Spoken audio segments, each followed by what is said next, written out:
Hello dear friend, स्वागत है आप सभी का आपके अपने यूट्यूब चैनल लक्ष्य सरकारी नौकरी। तो फ्रेंड, इस वीडियो में डिस्कस करेंगे लेटेस्ट अपडेट के बारे में। क्या वो बेल्ट्रॉन से आई हुई लेटेस्ट अपडेट के बारे में और कार्यपालक सहायक अनियोजित के बारे में क्या कुछ अभी तक अपडेट है, क्या कुछ। तो चलिए बिना किसी देरी के शुरुआत करते हैं। जैसा कि आप सभी को मालूम कि बेल्ट्रॉन के 7311 पैनल बने हुए थे और उसमें से मोटा मोटी अपडेट आया था कि अप्रॉक्स 3000 जो है ज्वाइनिंग हो चुकी है और रिमेनिंग जो है कैंडिडेट बचे हैं 3 से 4000 के बीच में। तो उनकी भी प्रक्रिया चल रही है ज्वाइनिंग की।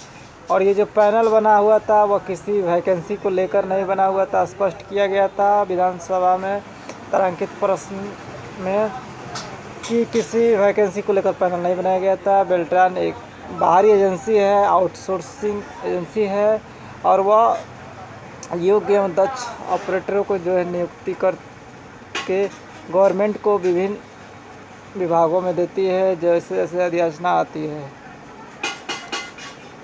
कई बार शिकायतें मिली कि जो ऑपरेटर दी जाती है इनके द्वारा वह दक्ष नहीं होते हैं, जिससे काम प्रभावित होता है। तो संबंधित विभाग को वह वापस कर दिया जाता है, फिर वह नए ऑपरेटर को वहाँ ऑपरेट नियुक्त करती है। इस तरह प्रक्रिया चलती रहती है।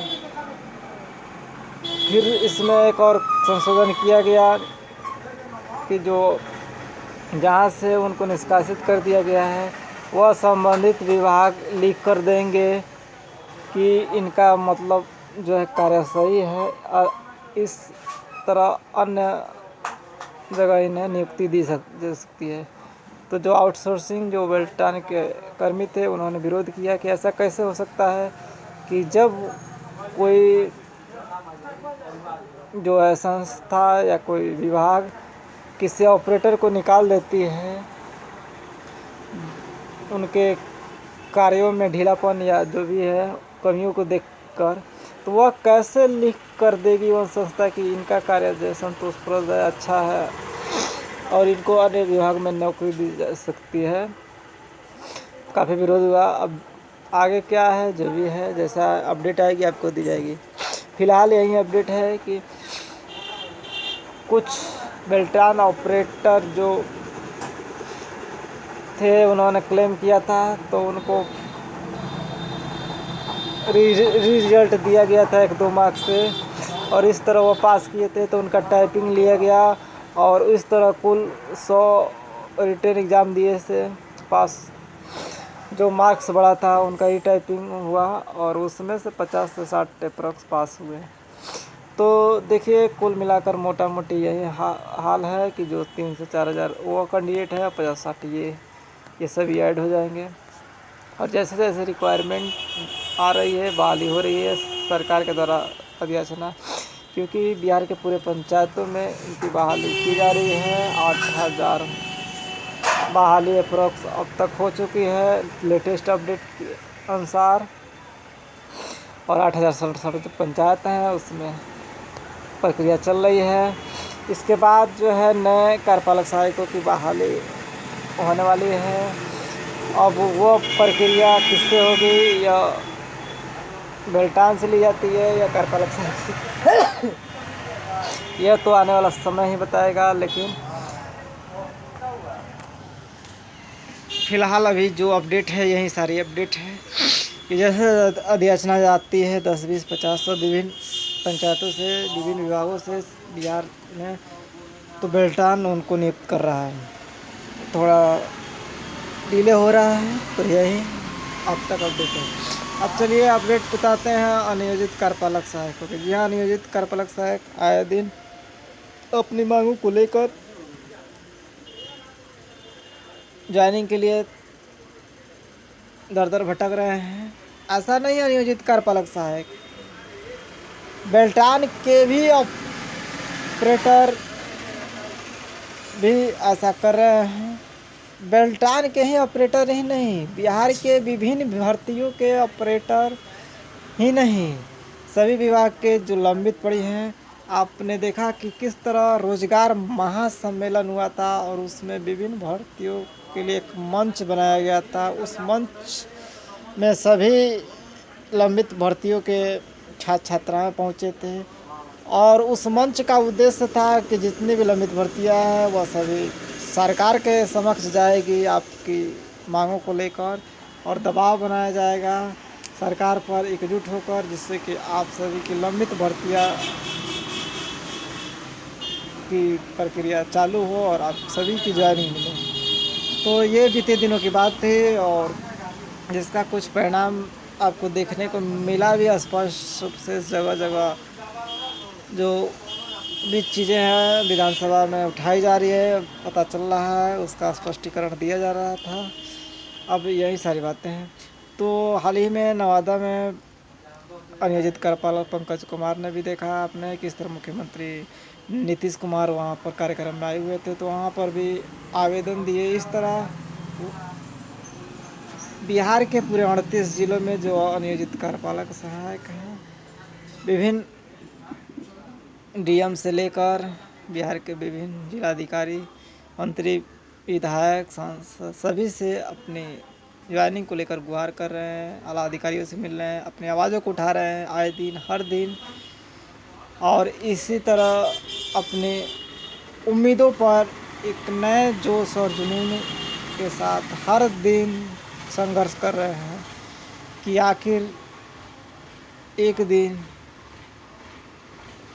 वह ज़रूर मंजिल मिलेगी जिस लक्ष्य को पार करना चाह रहे हैं, जिस लक्ष्य के लिए जुड़े हैं।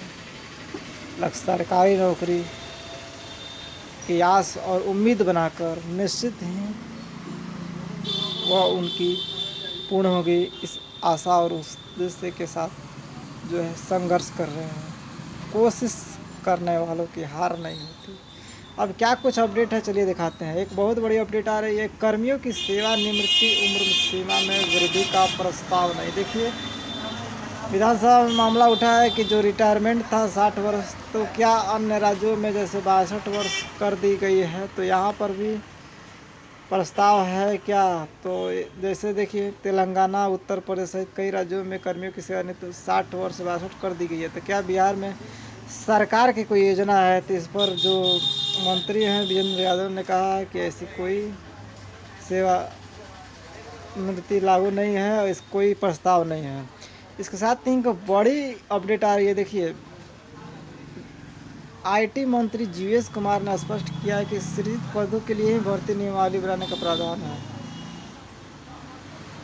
बाहरी एजेंसी के माध्यम से देख सकते हैं काम करने वाले data entry operator, IT manager, programmer नियमित कर्मी नहीं है, इसलिए इनके लिए नियमावली बनाने का कोई प्रस्ताव विचाराधीन नहीं है। मंत्री ने कहा है कि data entry operator, programmer, operator की मौत पर उनके परिजनों को अनुकंपा पर समायोजित करने का प्रावधान नहीं है।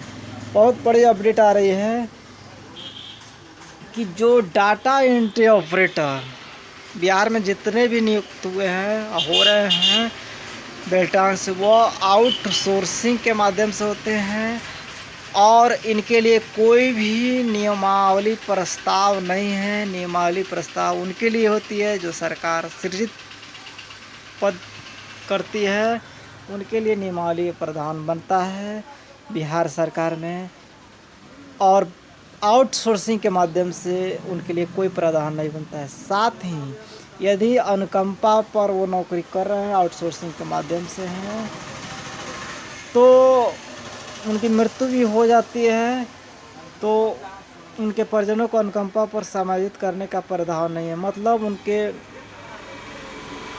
जो परिजन या जो उनके परिवार के लोग हैं उनको भी नौकरी देने का कोई यहाँ प्रावधान मतलब नहीं है, अनुकंपा पर नौकरी देने का। समझ सकते हैं कि बेल्टान ऑपरेटरों के साथ अन्य जो भी आउटसोर्सिंग एजेंसियां हैं उनकी क्या हाल हो, उन कर्मियों की क्या हाल हो रही होगी इन बातों को अगर सुन रहे हैं तो। साथ ही एक इसमें बात यह स्पष्ट किया गया है कि जो जो आउटसोर्सिंग के माध्यम से कार्य करते हैं और मृत्यु हो जाती है तो उनके परिजनों को 4 लाख प्रावधान दिया गया है। 4 लाख उनको मुआवजा दी जाती है, यही है। तो टोटली बेल्ट्रॉन के जो है कर्मी आउटसोर्सिंग के माध्यम से, सरकार का उनसे कोई लेना देना नहीं है। सरकार एक एजेंसी के माध्यम से उन्हें नियुक्त की है और उन्हें पे आउट करती है एजेंसी को, और वो सरकारी कर्मी नहीं है। सरकार का विभिन्न एक आउटसोर्सिंग के माध्यम से सिर्फ हिस्सा है, और अनुकंपा पे उन्हें नौकरी भी नहीं दी जाती है, साथ ही उनके लिए कोई नियमावली और शर्त नहीं है। ये सारी बातें हैं।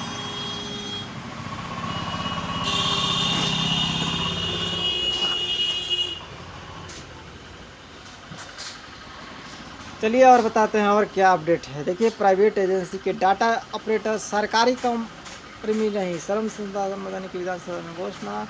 सरकारी कार्यालय में प्राइवेट एजेंसी के माध्यम से काम करने वाले डाटा एंट्री ऑपरेटर सरकारी कर्मी नहीं है, कोई सरकारी सुविधा या लाभ दे नहीं हो सकता। विधानसभा से जीएस मिश्रा ने जानकारी दी और बताया कि प्राइवेट एजेंसी के माध्यम से काम करने वाले लोगों के लिए कोई सेवा शर्त नहीं है और ये सरकारी कर्मी नहीं है, लिहाजा इन्हें अन्य लाभ नहीं दिया जा सकता। इसके लिए सूचना प्रौद्योगिकी में कोई सवाल ही नहीं उठता। विधायक ने पूछा कि प्राइवेट एजेंसी उर्मिला के माध्यम से राज्य सरकार के उपक्रम बेल्ट्रॉन के माध्यम से अनुबंध पर 20 वर्षों से नियुक्त तो कार्यरत डाटा एंट्री ऑपरेटर का विभागीय समायोजन और सेवा शर्त नियमावली की प्रशंसा प्रदर्शन में निर्णय लिया गया था। नियमावली का गठन होगा, लेकिन कुछ नहीं हुआ। सब मिलाकर वही सारी बातें हैं और कुछ नहीं है। प्राइवेट एजेंसी के डाटा एंट्री ऑपरेटर सरकारी कर्मी नहीं और इन्हें कोई सुविधा नहीं मिल। देख सकते हैं, डाटा एंट्री ऑपरेटर आईटी पर सरकारी कर्मी नहीं। बहुत बड़ी अपडेट।